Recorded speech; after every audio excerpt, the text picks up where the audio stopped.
Hey, it's Ryan with Parts Doctor, and today I'm going to show you how to replace the right door on the Samsung refrigerator. You'll need a few different tools for the job.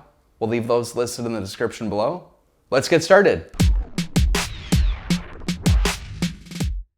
For this repair, unplug or disconnect power to the refrigerator. The first thing that we'll need to do is remove the tabletop cover, which is located here. To remove the tabletop cover, start by removing these 3 Phillips screws.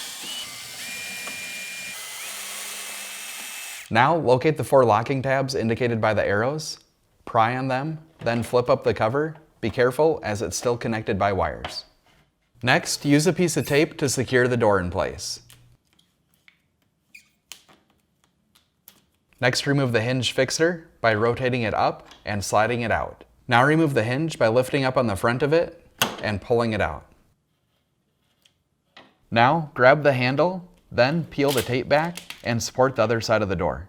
Next, open the door up about halfway and lift up to remove it from the hinge. If you need a new door or any other parts for your refrigerator, you can check out our website, partsdoctor.com. We'll leave a link in the description below.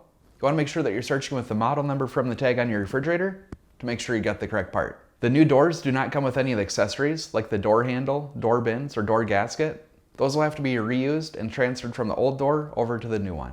To install the door, align the hole on the bottom with the pin on the hinge and set it in place. Next, close the door and reapply the tape to secure it in place. To install the hinge, first insert the back into the slot, then align the door with the hinge and push down.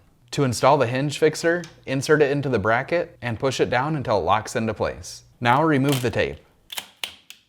Next, flip the tabletop cover down and push on the 4 tabs until they lock into place. Now, reinstall the 3 Phillips screws.